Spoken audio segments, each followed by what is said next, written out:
The 25-year-old soldier sat quietly in the courtroom 3 years after his arrest for downloading more than 700,000 files, including diplomatic cables, and sending them to WikiLeaks.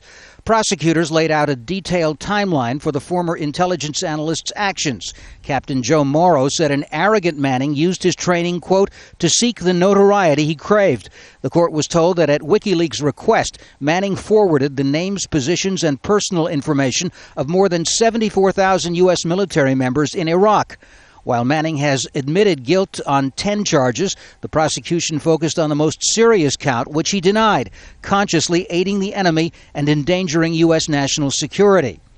Osama bin Laden personally requested and received the military's entire Afghan database from the WikiLeaks dump, the prosecution argued. Manning's lawyer countered the private was motivated not by sympathy for the enemy, but by humanitarian instincts. He called Manning young, naive, but well-intentioned. As for his release of a 2009 video showing an airstrike which killed civilians in Afghanistan, driven by his desire to make the world a better place.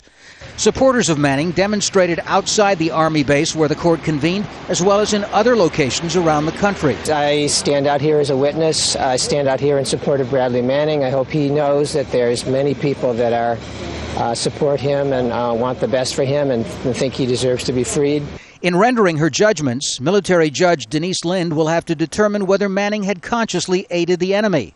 It is something the prosecution must do. It's a high bar, a high legal bar, threshold to cross, and we'll see as this case unfolds whether they make the case or not. The first of 140 prosecution witnesses were called this first day of the trial, to be followed by 46 more for the defense.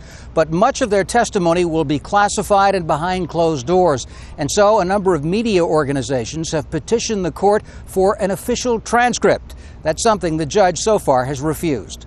Tom Ackerman, Al Jazeera, Fort Meade, Maryland.